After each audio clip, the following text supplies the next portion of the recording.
Right now, you're generating the most powerful creative force in the universe. Ooh, didn't mean to click that. Right now, you're generating the most powerful creative force in the universe every single day and wasting all of it.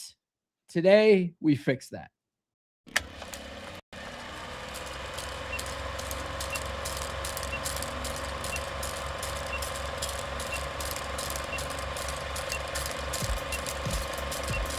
We're going live, baby. We'll do it live. You're listening to the premier podcast for men who want to not only be better with women, but want to be better men in general. This is the Come On Man podcast. And here's your host, Paul Bauer. Paul Bauer. Paul Bauer. Paul Bauer. Paul Bauer. Paul Bauer. Paul Bauer. He is a certified master life coach and NLP practitioner. It's true. It's damn true. When I kick off the show, I have my finger like right over the mouse button to kick that off, and I accidentally clicked it. I was like, oh, crap. It's Frame Friday, guys, and we are going to go deep into the woo-woo today. And if you hate the woo-woo, then smash that like button, drop a comment about why you hate having fun, and then kick rocks, okay? If you guys are new to the channel, my name is Paul Bauer. I help men level up and get better with women. And the funny thing about doing that is it tends to make us better men in all areas of our lives. Now, every guy who's ever visualized a goal and gotten nothing back made the same mistake. Wrong signal, wrong frequency, wrong result. Today, we're going through the actual mechanics of how the universe creates everything, and I mean everything, using one specific force. The Rosicrucians knew it. Napoleon Hill knew it, but he didn't describe it right. Neville Goddard was circling around it the whole time without saying it plainly. By the end of this episode, you're going to understand exactly how to use that force to pull what you want toward you. And you're going to understand why every other manifestation method you've tried felt hollow. So stay with me, because this one's going to change how you see everything. Now, I just finished listening to The Secret Doctrine of the Rosicrucians for the second time on Monday. It was written by the same guy who wrote the Kybalion, and it's like the Kybalion on steroids, honestly. And both, well, I don't know if the Kybalion is, but definitely The Secret Doctrine of the Rosicrucians. It's available as a free audiobook in the Wolf Pack in the Gratitude group. Okay. Well, anyway, I listened to it for the second time and I had an epiphany. Okay. Not just any epiphany either. It was like being hit in the face by a brick, and my whole body surged with energy. And I just had thought after thought flowing through me for the rest of the night. It was wild, okay? It was pretty intense. Honestly, I've never experienced anything like it, okay? I was a little bit weirded out by it, honestly. Some of the guys in the gratitude group saw me posting in it, right? But I can see now why some of the old mystery schools kept this hidden in symbolism, mythology, and would hint at it, but would never spell it out. Another free audiobook that's available in the gratitude group is called The Initiates of the Flame by Manly P. Hall. And if you guys don't know who Manly P. Hall was, he was like a 33 degree Mason or whatever. He wrote this book and I've been slowly going through it for the last couple of years. It's literally 90 hours long, right? It's called The Secret Teaching of All Things. And anyway, in the Initiates of the Flame, he said that one of the biggest reasons why a lot of the mystery school teachings are disguised in symbolism, or everything's hinted at. It's never actually like fully put out there, and you have to join, one of these groups like the Masons or the Rosicrucians or whatever. The reason why you have to join those secret societies or whatever to learn this stuff, and they don't just put it out there. It's not like one is like most people won't believe it, that they'll think it's too far out there. Two, a lot of religious persecution happened back in like the, around the time of the Romans and stuff like that. The Christians were all getting killed for a while, right? And then the Christians started killing everybody for a while. So people, like, they couldn't just talk about this stuff because they might have gotten killed for it, right? So they had to put things into allegory and mythology and stories that, like, all the stories mean something else, right? It's pretty wild. Okay. But anyway, it's something when you hear today, you're going to think it's ridiculous at first. I think some of you will. Some of you are going to go, no, this makes actually sense. Okay. You might think it's crazy. You might think I'm crazy. Either way, we're going to have fun today, guys. All right. So the first concept here that I want to talk about, because like I said before, the secret doctrine of Rosicrucians is it's like the Kabbalion on steroids. And I've talked about the Kabbalion before on the podcast.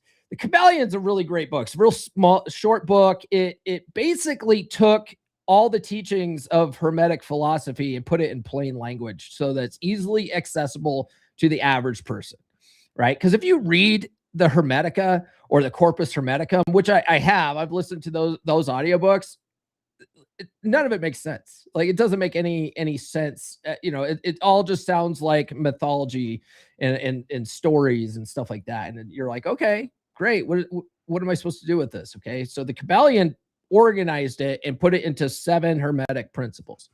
And then the doctrine of the Rosicrucians expanded on the principles. And so if you want to learn more about that stuff, definitely listen to that audiobook. So the first concept is the all is mind. Okay. The universe isn't made of matter. It's made of mind. Everything you see, touch, or experience is mental substance taking form, including the thoughts you think and the results you get. Okay. Now this, like I said before, you might not believe this stuff. Maybe you're atheist, maybe whatever. Okay. I would, if that's you, just to have some entertainment today, I want you to just expand your mind a little bit. Like, what if it's true? Okay. Or at least look at it like, well, that's an interesting point of view. Okay. So the Hermetics believed that everything is made of mind, that there's the one all.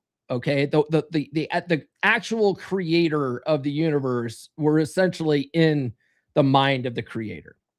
And if the universe is mental, then controlling your mind is the same thing as controlling your environment, because there's another principle at play here, which we'll get into in a minute, called the principle of correspondence, which says as above, so below, as below, so above. So basically anything that's happening on the outside, the actual universe, if that's all mental, the same thing's happening inside you.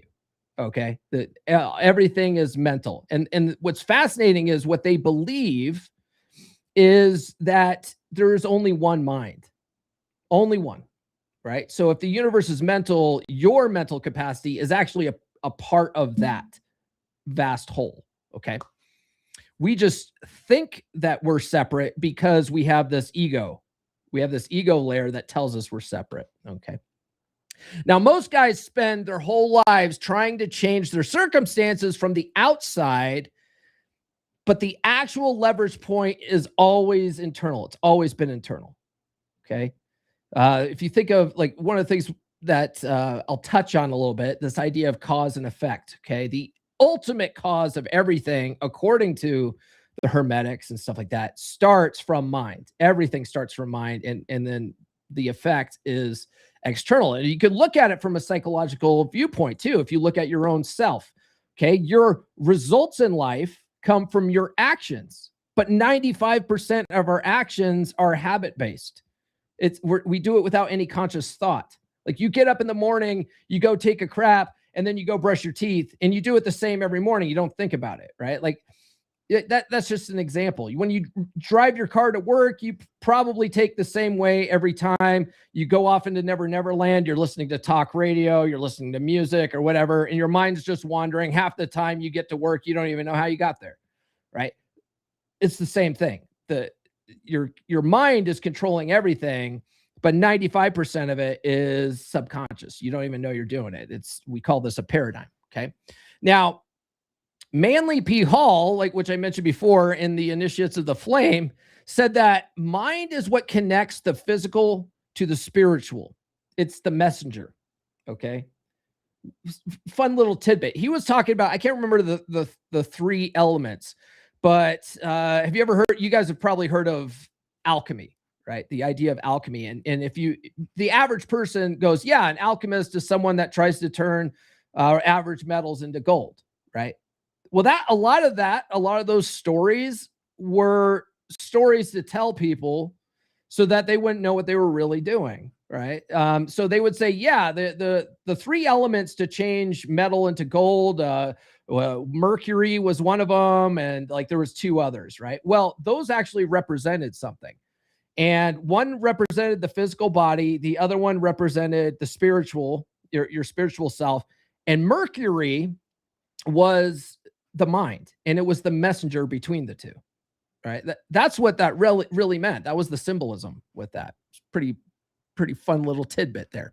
By the way, guys, I do have new episodes every Monday, Wednesday, and Friday. Do be sure to like, subscribe, hit those notifications, especially if you get value out of any of these episodes, or at least have some fun with these episodes.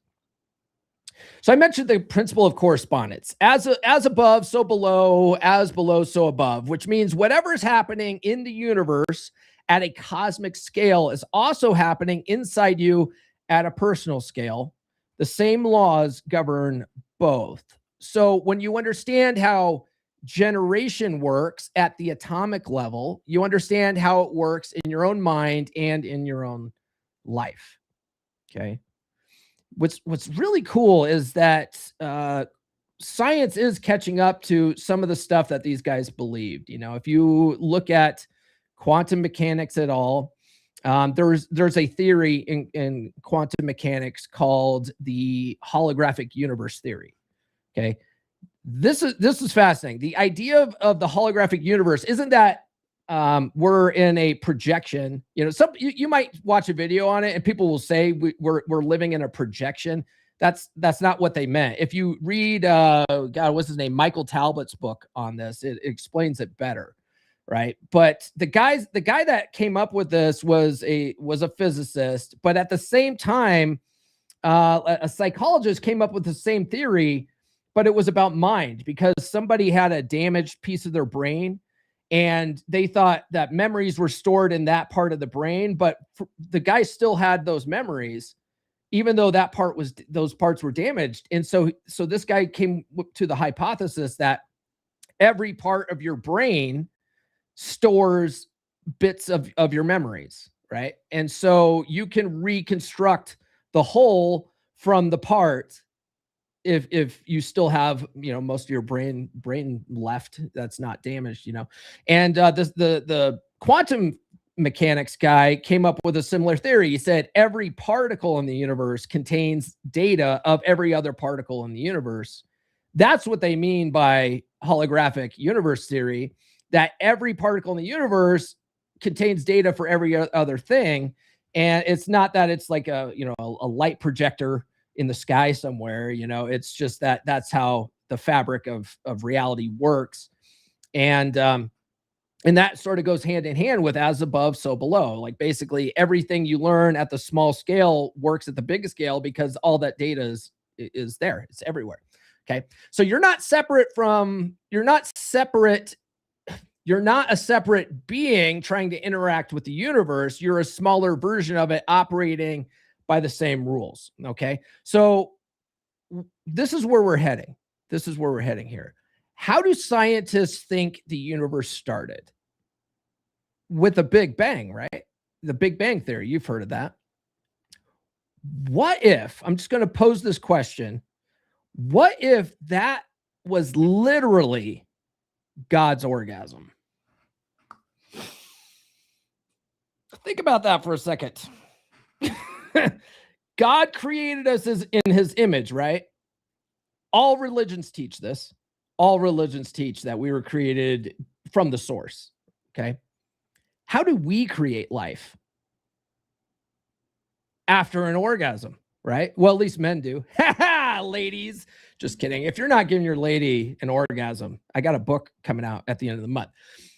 So this is where it's all comes to play. Okay. This was like the big slap in the face. Cause I've heard things like this before. Like I mentioned at the beginning, Napoleon Hill talks about this in Think and Grow Rich. He calls the sexual transmutation of energy. This is where the idea of semen retention comes in and no FAP, right? Like, oh, no, you can't have sex at all because you got to channel that energy into work, right? You got to channel that energy into whatever it is you're doing. That's only partially it. But sex is the creative force of the universe. Okay. I really want you to think about this. Sex is the creative force of the universe at all levels. The Rosicrucians are blunt about this. Okay. All creation is generation, and all generation proceeds from sex, not metaphorically, literally. Okay. Attraction at the atomic level is sex attraction. Okay. There's a quote from the book that says, sex is omnipresent and all pervasive in the universe. All creation is generation. All generation proceeds from sex. Okay. It's from The Secret Doctrine of the Rosicrucians. Like I said, if you're in Wolfpack, it's a free audiobook that's available in the gratitude group. So every electron attracting another electron, every chemical bond in your body, every act of creation everywhere in the cosmos is the masculine and feminine principle interacting. Okay. Think about a magnet. A magnet, it attracts, like, let's say you want to take a magnet and stick it to a piece of metal. It's like the positive and negative have to match up. That's where polarity comes in, right? The positive attracts to the negative, right? But that's sex attraction. Okay. According to the Rosicrucians. All right. So it reminds me of this section in my new book, Dicker Down Right. It's from chapter 2. Oh, actually, before I get to that, when you start seeing this, when you start realizing that transmuting sexual energy isn't some niche personal development trick, it's you plugging directly into the primary creative force of all existence. Okay. So it reminds me of this section from Dicker Down Right. It's from chapter 2. Most men think foreplay starts when clothes come off. All right. That's your first mistake. By the time you're in the bedroom, you've already either built something worth walking into or you haven't. The bedroom is where the tension releases. The tension itself gets built everywhere else. This is one of the biggest differences between men who are genuinely good with women and men who are just going through the motions. The average guy treats sex like an event that happens at a specific time in a specific place. The exceptional man understands that sex is the conclusion of a process that started much earlier, sometimes hours earlier, sometimes days before. Every interaction he has with his woman between now and then is either building towards something or it isn't. He's intentional about it. She feels that intentionality, and it does something to her that no technique in the bedroom can replicate. Okay. The Hermetic law of cause and effect. Right. If you want her to be attracted to you sexually, to crave your dick, all of your processes surrounding her need to be about sex. Okay. A good friend of mine, Benny Lichtenwallner, he's a prominent breakup coach on TikTok. He's got 500,000 followers now. He and I have talked about it considerably, right? He's like, don't talk about sex, be about sex. Be about your whole being. When you're around women, be about sex, okay? That's what we're talking about here. All of this type of stuff. But it also doesn't just work with your woman. It works in every aspect of your life, okay? Like I said before, we'll touch on this here and there, but that doesn't mean you have to be abstinent from sex and not have sex at all, right? Go be a monk and just retain it for 3 months to use this. You don't have to, okay? You can use it in short bursts. I'll tell you how to do that here in a minute, guys. So the conscious mind is masculine and the subconscious is feminine. This is a concept I first heard from Bob Proctor. The idea of your conscious mind being masculine and your subconscious being the feminine. And when you want to plant an idea in your subconscious so that it comes to fruition for you, it's essentially your conscious mind fucking that idea into your subconscious mind, so your subconscious mind brings it to fruition, because everything comes from your subconscious, right? Like that's like a lot of your results in life come from your subconscious mind. You want to act on this stuff without any conscious thought, so it just happens for you. Okay, it looks like magic. It's not. You're programming your subconscious to make shit happen. Okay, so your conscious mind is the masculine principle. It generates the seed thought. Your subconscious is the feminine principle. It receives that seed and grows it into physical reality. So Bob Proctor used to describe this exactly right. The conscious mind impregnates the subconscious with the idea, and then the subconscious does the work of bringing it to expression. And once that seed is planted, Neville Goddard says you essentially lose free will on that front. Your behavior starts reorganizing itself automatically to produce the result. You don't chase it. It just comes out of you. The way Neville describes it in the book Feeling is the Secret is that basically he says all this stuff happens while you're sleeping. You're dreaming, right? That's really when the gateway opens up to, to the all. And that's why you go through, weird dreaming cycles and all that kind of stuff. But that's your soul connecting back to, whether you believe it or not, that's your soul connecting back to the source. And the next day, everything is, your subconscious has a plan for the day. And so everything that happens throughout the day comes from all the seeds that you've planted so far. So the rest of you, like when people are trying to make stuff happen, they're actually creating a lot of resistance around it instead of just trusting that you're already taking the right actions. Okay. So before we go any further, I know like some of you guys are like, where the fuck are you going with this, Paul? Okay. Before we go any further, have you ever tried visualization or law of attraction type stuff? Did it work for you or not? Let me know in the chat or in the comments if you're watching the replay. Just let me know. So feeling is the seed. So Neville says feeling is the secret, and he's right. But most guys read that and think he means some warm, grateful, content feeling. Okay. And that's not it. He means the actual physical charge of completion. Okay. You with me here?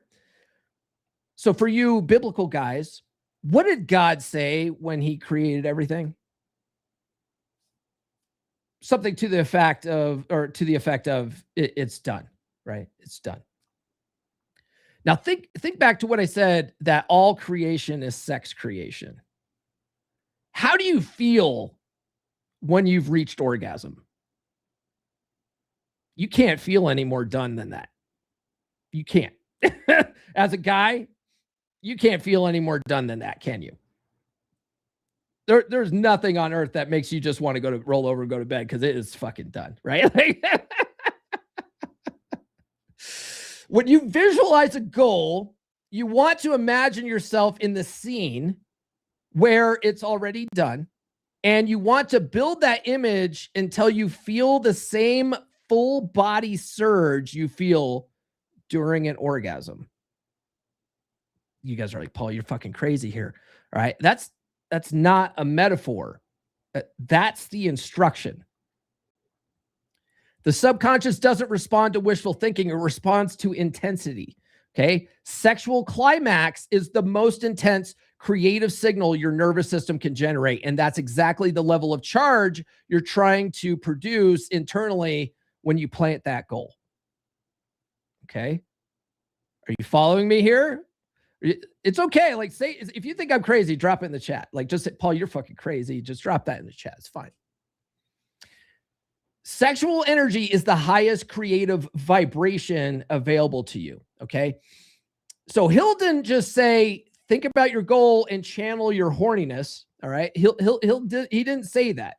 He was like, take all that energy that you have, that you want towards sex, and then put it towards work. Okay. If you read Giff Lasta's book, The Way of Men with Maids, which is a Christian book, you know, Christians believe in no sex before marriage, right?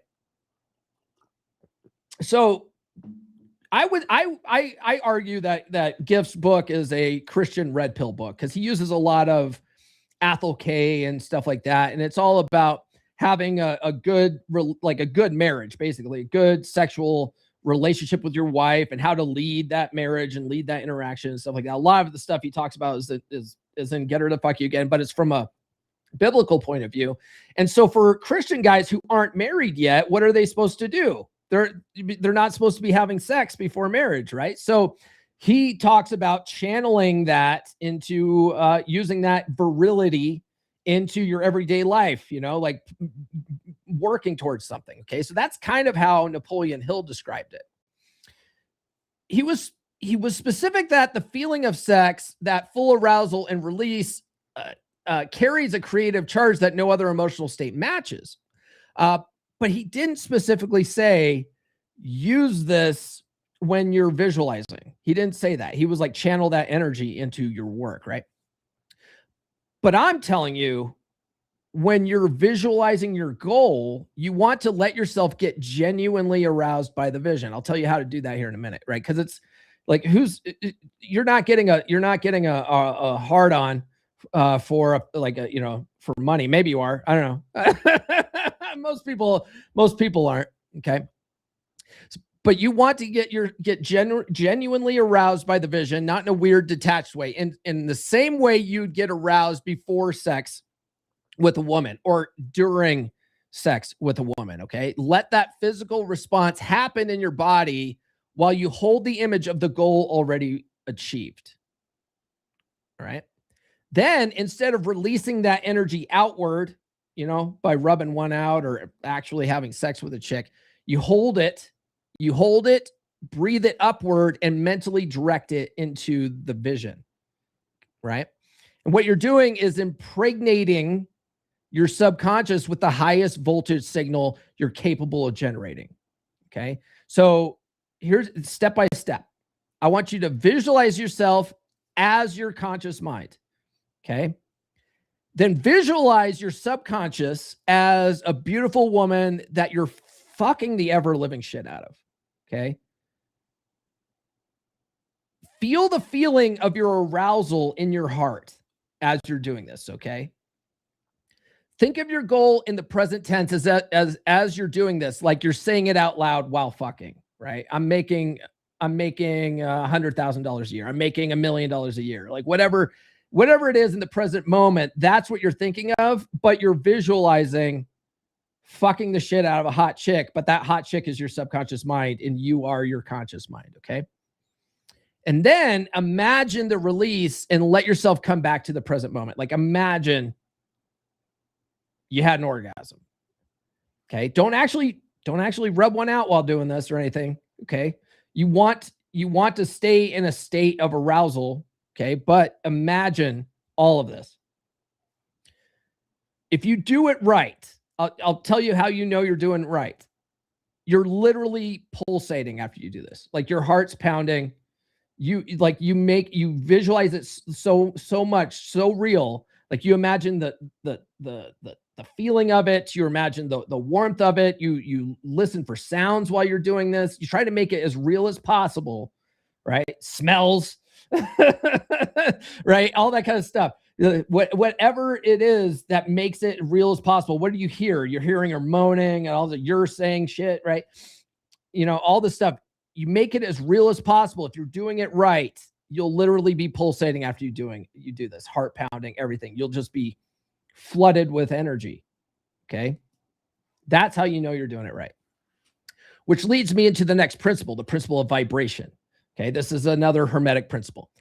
Everything vibrates. Nothing rests, everything moves, right? And this is proven by science. Everything at the molecular level is really just atoms, and most of that is space, So they were onto something with that. So everything vibrates, including thoughts, emotions, and desires. The difference between one man's results and another man's results is almost entirely the difference in what they're vibrating. Okay. Now you can look at it from your own self as emotion. Like, what are you feeling, right? What are you feeling? That's energy in motion. Okay, that's vibration. The Rosicrucians teach that mental and emotional states each have their own specific rate of vibration, and those vibrations radiate outward and influence everything around you. Your thoughts and feelings aren't really private. They're broadcasting constantly, and what you habitually vibrate is what you habitually attract. Now, quantum mechanics have they've theorized about a quantum field of energy since Max Planck in the early 1900s. Okay, now CERN actually proved its existence in 2012. They call it before that they referred to it as the Planck field, and now they refer to it as the Higgs field because the Higgs boson particle or whatever. But they've proven that it's a real thing. Okay, and then in the late 70s. Which is really fascinating. There was this thing called the double slit experiment, where it created that's where the observer effect comes in. The idea of the observer effect in quantum physics. What they did was they sent particles at these two slits, and when no one was watching, the pattern on the other side was an energy pattern. But when they put a sensor in there to actually measure it and see what was going on, it turned into a particle, and it had the pattern of actual physical particles hitting. So that led people to believe that if you're watching something, that's when it collapses into reality. They call it collapsing the waveform, right? Now, I did some research for another book that I was working on side by side with Dicker Downright. It's going to come out. I'm going to hopefully get that out in like July or August. I'm not going to make a big deal of promoting it, but it's all along these lines. I did some research, and they actually did some studies like in the 70s where they used human people to put their intention on that to see if it made a difference. And they actually did find that it made a difference. Okay. So it's kind of interesting. Your intention actually does impact the reality around you. Okay.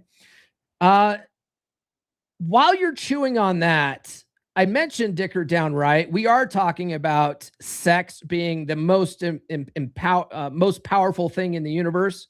So you might as well get good at it, right? Have you ever had sex and honestly wondered, did she actually enjoy that, or was she just going along with it? Because chances are she's had better, and she remembers it. What if I told you there's a way to make sure you're the one she can't stop thinking about? Most guys think good sex is about stamina or size. It's not. The men women are genuinely obsessed with aren't the biggest or the longest lasting. They're the ones who know exactly what they're doing. They're not fumbling around hoping something works. They walk in with a plan. They read her body. They control the whole experience from the first move to the last. And when it's over, she's not thinking about sleep. That's not some rare natural talent. That's a skill set, and it can be learned. Dick Her Down Right is the no-nonsense manual that breaks down exactly how women's bodies and minds work during sex, how to take charge of the experience like you actually know what you're doing, and how to become the man she's telling her friends about. Not the guy she had an okay time with, the guy she keeps coming back to. The guy she'd do almost anything to keep happy because what he does to her is in a category by itself. Every technique, every approach, every psychological principle is laid out straight. No theory, no filler, just the real information that makes the difference between average and unforgettable. Dick Her Down Right drops on Amazon and Audible this June. Any man who wants to be better in bed and have any woman he's with completely hooked on him needs this book. Get it in June. Actually, the book, the paperback and hardcover and Kindle fully actually drop on the 29th. So pre-order on Kindle now. The link's in the chat and in the description. Let's take a look at the chat. Speaking of which, CW's in the house. Brother CW says, "Morning, gents. Finally made it back to the live. Is it woo-woo time?" You goddamn right it is. And Brother John says, "Good morning. Bring on the woo-woo." Nurse Chick's in the house. She always gets this. I'm so naughty. She is. I'm gonna come. Oh, That pussy must be ridiculous. it is ridiculous, guys. And the CW says, John, Nurse Chick in the house. What's good? Erkin says, good day, folks. Brother John says, just waking up, Chris. Got to go clean out the LTR's garage. It's ridiculous, and my stuff in there isn't helping. You know, John, it's not a covert contract if you tell her, I expect sex. Then you're just telling her, you're putting her on notice. I do this with Nurse Chick. If I do anything nice for Nurse Chick, I go, okay, but I expect sex. And she goes, done. Okay. Dark Fitness says, happy Friday, gents. Smashing that like button is alpha. Also getting Wolfpack. Those are both actual statements. See, Stream Elements says smashing like is alpha. And Phil says, hoorah. Good to see you, man. Good to see you. All right. Moving on with the woo-woo. So this is where we've all been headed, right? The law of attraction runs on sex. Okay, here's another quote from the book. It is admitted that all physical and mental phenomena depend for activity upon the law of attraction. When it is discovered that the law of attraction proceeds along the lines of sex and sex alone, then it is seen that all activity is sex activity. Okay. And that's fascinating because Rhonda Byrne didn't teach this in The Secret, did she? She didn't really teach you what the fucking secret is. This is literally the master key. Whenever you always see all these things like the master key system and all this kind of stuff, it's like all activity is sex activity is the master key. Okay. Attraction isn't a polite metaphor for wanting things. It's the same force that holds atoms together and pulls planets into orbit. When you generate the right vibration around a goal, you're not wishing for it. You're creating the same electromagnetic style pull that governs the physical universe. The principle of polarity. Okay. So the polarity plays a very key role here, right? Because what's fascinating. What's fascinating about this is I study the shit out of this stuff. You know, I love the woo-woo, man. I fucking love this stuff. And Rollo hates it. Like this is not red pill at all. Rollo hates it. And he talks shit about it all the time. It's kind of funny because he looks at it like chick crack. Rich Cooper looks at it like chick crack and stuff too. But what's fascinating is that Rollo will talk about some of this stuff, and I don't think he realizes he's talking about some of this stuff because he will talk about like, no, opposites don't attract, you know, or no, what does he say? There's a concept in law of attraction that like attracts like, right? He goes, that's not true. It's polarity. You got to have polarity. Opposites attract, right? Like positive and negative. Yeah, that's a part of it. But only like type things can even generate that type of polarity where that causes an attraction. You know what I mean? Like think of it like this, okay? A magnet attracts other magnets and it attracts metals, right? It has a polarity that causes the attraction, but there's still like type things that can work together. Whereas a magnet is not going to work on a piece of wood, right? They're not like things, so that you can never create a polarity between these two that will cause that attraction. You feel me, dog? Okay. So let's look at the principle of polarity. Sexual energy and creative power are on the same pole. Shame, guilt, and suppression around sex are on the opposite pole. Most men have been conditioned to sit closer to the shame end their whole lives. So have women. Women are continuously being shamed for being slooty sleuts, right? Like men are, you know, what's fascinating to me is the same guys in the space that will talk about making sure a woman has a genuine burning desire will then turn around and shame chicks for putting out with guys that they have genuine desire for. Okay. That's what we call a Madonna whore complex, where women that put out are bad somehow, and women that don't put out are good somehow. That's what creates sexual shame And that's the wrong end of the sexual polarity scale to attract the right things in your life. Okay.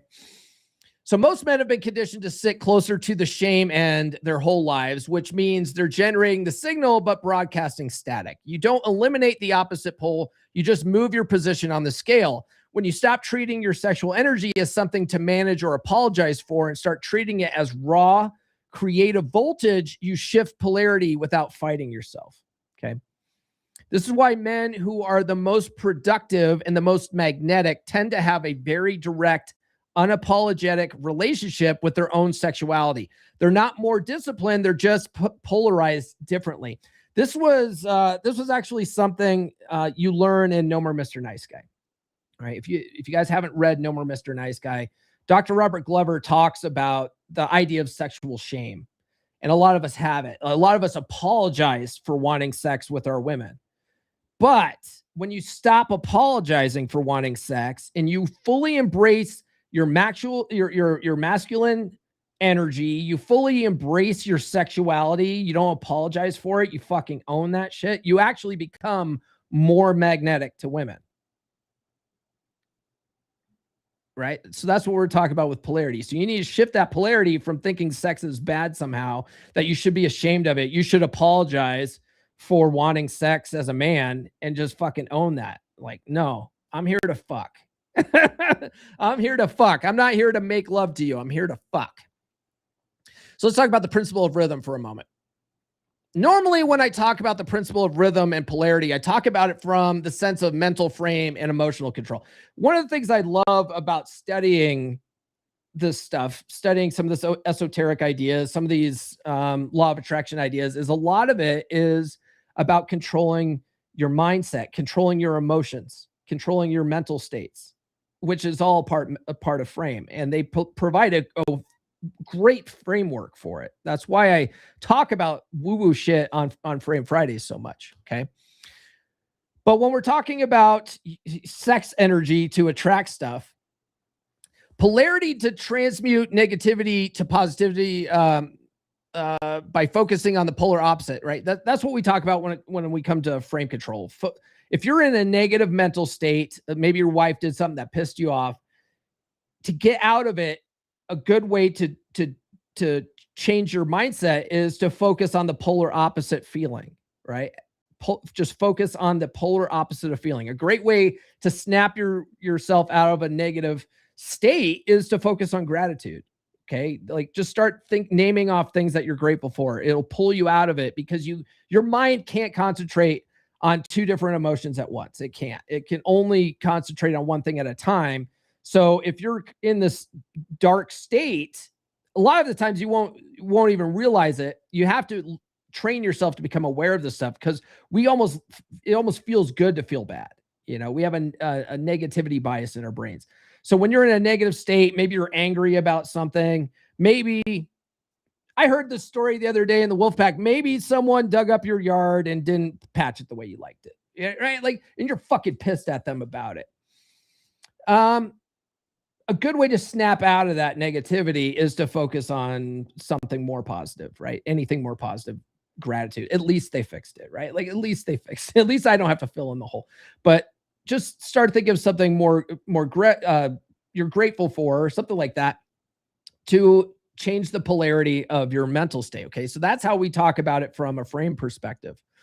But using, like we talk about using the law of neutrality, right? To rise above the swing of the pendulum, to let the negative swing pass beneath you. That's largely how we talk about it, right? And you can use polarity the same way, though, to generate sexual energy.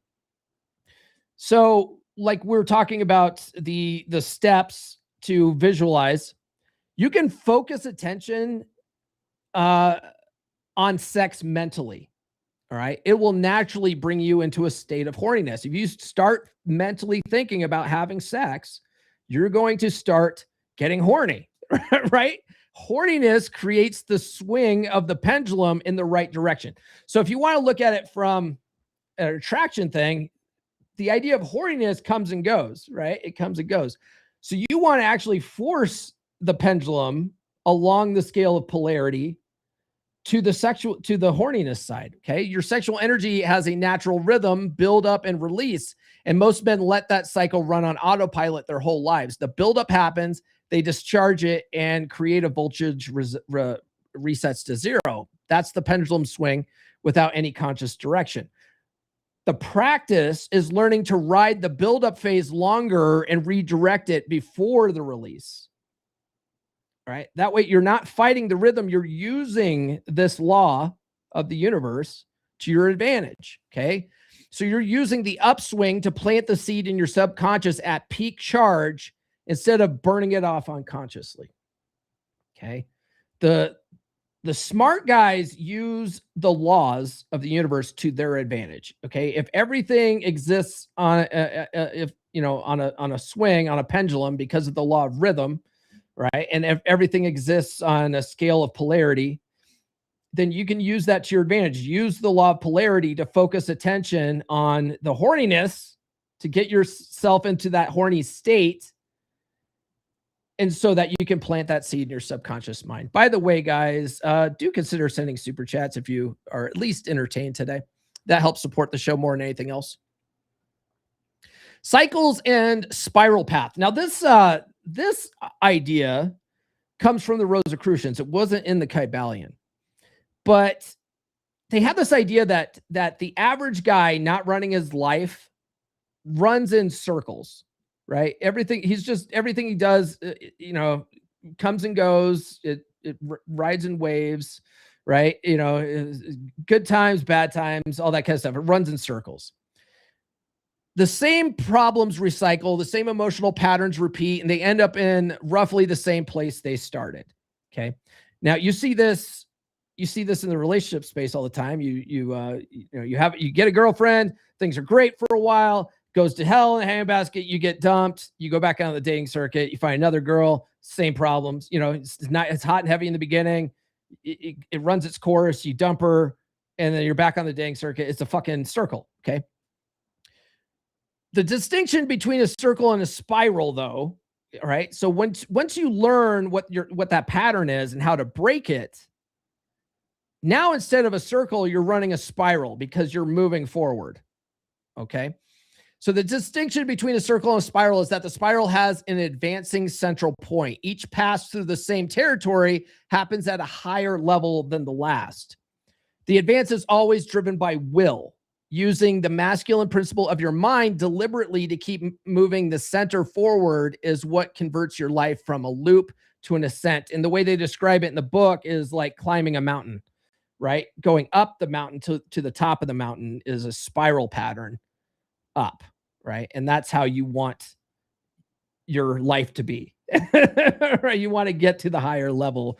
But the only way to do that is recognizing your different states so that you're actually moving upward up the mountain, right? Or forward, where however you're visualizing this, as opposed to staying in the same spot, just spinning your wheels. Okay. So that's willpower that causes that upward or forward momentum. So will is the masculine principle in action. The masculine principle in the mind is will. It's your willpower. Strong men manifest strong will, and that's why they're able to plant their ideas into other people's minds and into reality itself. Most men are ruled almost entirely by the wills of other people because their own masculine principle is dormant. They receive impressions instead of generating them. Okay? They don't think for themselves. Other people do their thinking for them. They never critically learn how to think. Okay. Now, reality transurfing, which is a fucking crazy ass book written by a Russian. It's 37 hours long. Reality transurfing refers to this as pendulums, which is actually a reference to the law of rhythm and the idea of the pendulum swing, right? The way they look at it is when you you're getting controlled through your emotions by other outside things. Like a great thing, what I immediately thought of with this was politics. I see it on both sides. I see people they identify with this party over here, and these people identify with this party over here. They do no thinking for themselves. Whatever this party says, yeah, that's the going thing. And then whatever this party says, yeah, that's, they're evil or whatever. And then vice versa, which is funny because what you'll find if on a long enough timeline, if you critically step back and look at it objectively, right, you rise above the pendulum swing and just look at everything objectively, you'll find that both parties do the exact same shit, and when one party does it, if you're a part of that party, you think it's a great thing and these guys are stupid. But when these guys do it, you don't like it now and these guys are stupid, right? Like it's always that way. A great example of this would be when George Bush Jr. decided to invade Iraq. Okay. And I know this because at that time I was really heavily into politics. I was really, identified with the Republicans, and I was like, fuck yeah, those guys need their freedom. We're giving them freedom, right? Like it's funny when you take and then the Democrats were like, oh, it's a war for oil and all this kind of stuff. And they had all these memes like, oh, I heard there's oil on the moon. Looks like the moon needs some freedom and shit, right? Like they would have those types of memes. It was pretty funny. And so it was like the Republicans were warmongers. We thought we were providing freedom to everybody, though. That's how we were, that's how we spun it. But we were really going out and then, going to war, right? No matter how you spin it, we were going to war.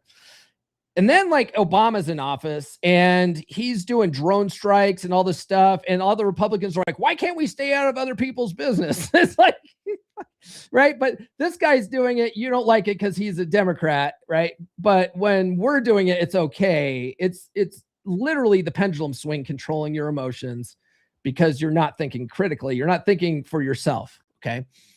One of the things that I really liked, honestly, about, I'm trying not to get political here. It's just an example of pendulum swinging, though. During Trump's first term in office, he was literally the first president my entire adult life that didn't start any new conflicts. He didn't get into anything serious. He actually went around trying to make deals with people and not make any, have any kind of war. And at the end of his term, it was like, wow, he actually went through 4 years without getting into any new conflicts. That's monumentally impressive, right? And then he's in his second term now, and we're at war with fucking Iran. It's like, what happened? What happened there, man? But I can look at that as someone who voted for him and go, what the fuck happened? What are we doing? Why are we doing this? Oh, they need freedom. Okay. Are we spinning that shit? I don't know. But of course the Democrats hate it because it's Trump, right? Like, but that's pendulum swinging stuff. And they're not looking at it critically. They don't even question it because they are controlled by the pendulum instead of looking at it from a higher point of view. Okay. Training your will is training your creative power. Every time you hold a specific thought or vision in your mind with complete conviction and zero internal argument, you're doing the same thing a man does physically when he impregnates a woman. The seed goes in and the subconscious takes over from there. Okay. So get back to creative energy to attract the things we want in our life. You want to basically use your willpower to force that seed into your subconscious mind. Now, the subconscious generates without limit. The subconscious is described as the mental womb. It generates based on whatever seed lands in it with enough charge behind it. A half-hearted visualization plants a weak seed. An aroused, fully engaged visualization plants a very potent one. What's my business coach, Nikki Ballou, my former business coach, he used to say it all the time. He says a weak intention is like a weak erection. It doesn't do anybody any good, right? So you want to have a strong intention, willpower to implant these seeds, right? You want to actually, if you do it half-heartedly, it's never going to work. Okay. So think about it in terms of actual sex. A man going through the motions produces the same biological result as a man fully engaged, but the intensity of the experience is completely different. The subconscious works the same way. Technique matters less than intensity. To learn more about technique and intensity and intention, around sex, get the new book. You want to get to a state where thinking about your goal produces a genuine physical arousal response. When the vision is that vivid and that charged, you've crossed from daydreaming into actual mental generation. Right? Now, you know what's fascinating? One of my epiphanies, because I had all these thoughts rushing in when I had this epiphany. Like I said at the beginning, it was ridiculous how like all this stuff just came flooding in. This was all on Monday night after a bike ride. And I think some of it happened because I was dehydrated and riding my bike in the fucking hot sun. But I was listening to this stuff and it just was like, fuck, what? Like this makes a lot of sense. And then for the rest of the night, it just came flooding in. And one of the things that I came to the realization of is that when you're sitting there and you're trying to do affirmations and you're trying to focus on gratitude and you're trying to focus on the feeling of the state, fulfilled and all that kind of stuff, a lot of times you don't physically feel it. You're trying to mentally feel this feeling and you might kind of get there. But when you visualize sex, right? When you're visualizing having sex and it's vivid, your whole body feels it. It's almost like it's real in that moment. And I was like, that's the feeling. That's the feeling of the wish fulfilled, right? Like when you're getting there, you're horny and stuff like that. It's a whole physiological experience. Your heart's pounding, your skin's flushed, all that kind of stuff, right? Like you feel it in the moment. And I was like, nothing else you're visualizing feels that way. This is what they were talking about. Right. Let's see here. Yeah. So you cross from daydreaming into actual mental generation. So a lot of these concepts, like I said before, come from the book, The Secret Doctrine of the Rosicrucians, which is available as a free audiobook inside the Wolf Pack. If you guys aren't in Wolf Pack, it's time to run with the wolves, brother. Bear Club? Not anymore.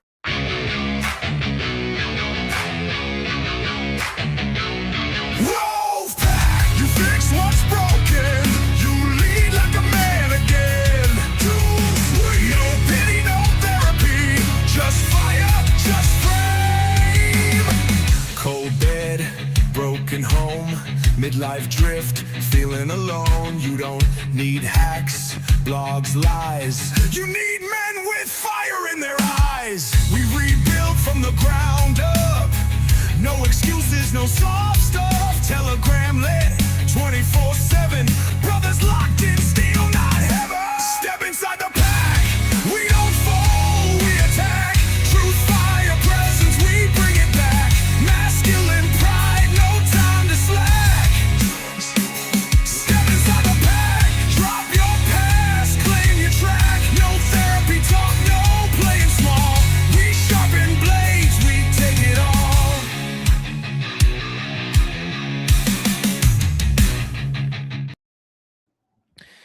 Indeed. Brother John says, oh, it's on tonight. You take her in that clean garage. Fuck her in the garage, bro. Just to show her how clean it is. Jar Fitness with a $3,000 super chat. A spiral, not a circle. That's a gem. Shame these whores. Here we go. Shame this horse. Yes, we've got to shame these whores. Yes. Get you a sugar-free Red Bull on your boy this weekend. Thank you, man. I appreciate that. All right. So you can transmute sexual energy into any creative goal. So the practice is straightforward, right? And like I said at the beginning, Napoleon Hill talks about this in Think and Grow Rich. It's like step number 12 or 13 in his book. It's funny because if you read Think and Grow Rich, it is a law of attraction book. It really is. But it starts off more like it really kind of gets into actual business stuff. He talks about, how like talking to people and offering service and, writing, basically, what's it, resumes and all that kind of stuff. But near the end of the book, he starts getting into some of this esoteric stuff. And one of the things he talks about is the sexual transmutation of energy. But like I said at the beginning too, the way he's talking about it isn't from a visualization standpoint to get you into that vibration. It's basically just whenever you feel horny, go to work, right? Go to work, use that energy somewhere else. And I'm saying, yeah, you could do that, but also use it during your visualizations. It's going to make your visualizations more powerful, like it'll actually do something with it. Now, what's cool is, because I do know that there's some guys in the wolf pack that practice semen retention, right? And they'll hold it for days and stuff like that. And you don't necessarily have to do that. You know what I mean? Like you could, like it literally works the same way. If you sat down for 10, 20 minutes, okay, and like as you're like, let's say you're writing out affirmations. As you're writing out these affirmations, you're thinking of sex, right? Like if you could even do this, okay? You could even pull up like a porn video just to get that your mind started, kickstart your mind, look at that, start feeling horny, put that shit down, and then start writing. And while you're in that vibration, and as you're thinking about like what you just saw, you can use that for your visualization. You will be in that same state. It's about the state. Okay. So you could do that, and that same charge for 10 to 20 minutes will work just as effectively as saving it for days and weeks and shit like that. And then later that night, bang the shit out of your girl and actually release it that way physically. Best of both worlds. Okay. That's what I'm telling you. So the practice is straightforward. Even if it takes time to develop, you sit in a quiet place. You build a clear, detailed mental scene of the goal already accomplished, and you let yourself become physically aroused by that vision the same way you would become aroused by a sexual encounter. So again, the steps are: visualize yourself as your conscious mind, like you are your conscious mind. Then visualize your subconscious as a beautiful woman that you're fucking the ever-living shit out of. Feel the feeling of your arousal in your heart, your body, everywhere. Try to make it as real as possible. Okay. Think of your goal in the present tense as you're doing this, like you're saying it out loud while fucking, right? So like you're saying affirmations as you're doing this. You hold that state as long as you can without releasing it, and you breathe that charge through your whole body while keeping the image front and center. Then imagine the release and let yourself come back down to the present. Okay. Don't actually jerk off or anything while you're doing this. Don't be doing this while you're fucking your girl. Okay. This is a visualization thing. You want all this being done mentally and feeling it, you know, because you're visualizing it so vividly. Okay. But if you do it right, you'll literally be pulsating if you do this. Heart pounding, etc. Vibration. Strongest vibration ever. All right. When you're doing, what you're doing is using the orgasmic feeling as the delivery mechanism for the seed into your subconscious. Hill said that men who master this produce results that people around them call genius or luck. And it's neither. It's the same creative force that drives all generation in the universe, being directed consciously instead of being spent unconsciously. Okay. By the way, guys, follow me on social media. I'm on all the good platforms. I'm on Substack now. So if you are a Substack reader, the link's in the description for that. So the last thing here is the secret is omnipresent sex energy directed by conscious will. So here's the whole system in plain terms. Okay. You're not going to get this more clear in any other place, unless maybe you join an organization like the Rosicrucians or the fucking Masons and you spend 20 fucking years studying this stuff. Okay. I'm giving it away. I'm giving it away because most people aren't going to believe it anyway, I don't think. So here's the whole system in plain terms. You build a crystal clear image of what you want already done. You let yourself become genuinely physically aroused by that image. You hold the arousal without releasing it. And at the peak of that charge, you feel the orgasmic completion of the goal as if it just happened in your mind. Then you let it go and you go about your day. Okay. You're not pretending or acting, you're using your body's most powerful creative signal as the stamp that imprints the goal into your subconscious. The Rosicrucians called it sex activity on the mental plane. Neville called it the feeling of the wish fulfilled. Hill called it sex transmutation. They're all describing the same physical practice with different vocabulary. Every esoteric system that talks about manifestation is trying to get you to the same place without saying it. Okay? They're not saying it this directly because most audiences weren't ready for it. Now you know what they're actually pointing at. Okay? Does it work or not? Try it for yourself. Try it for yourself. I will say this. Right after discovering this and trying it out, I got several new signups for Wolfpack, which brought us up to 100 members. And I had about 50 new email list subscribers show up in my inbox. It was just like done. It's crazy. Coincidence? I don't believe in coincidences. I don't believe in coincidences, but I do believe in raindrops. That's all I got for this episode, guys. Tune into the podcast on Monday. We're going over chapter 7 of Keep Your Bitch. Chapter 7 is about frame control and maintaining power in the relationship. Whether you realize it or not, your relationship is a power dynamic.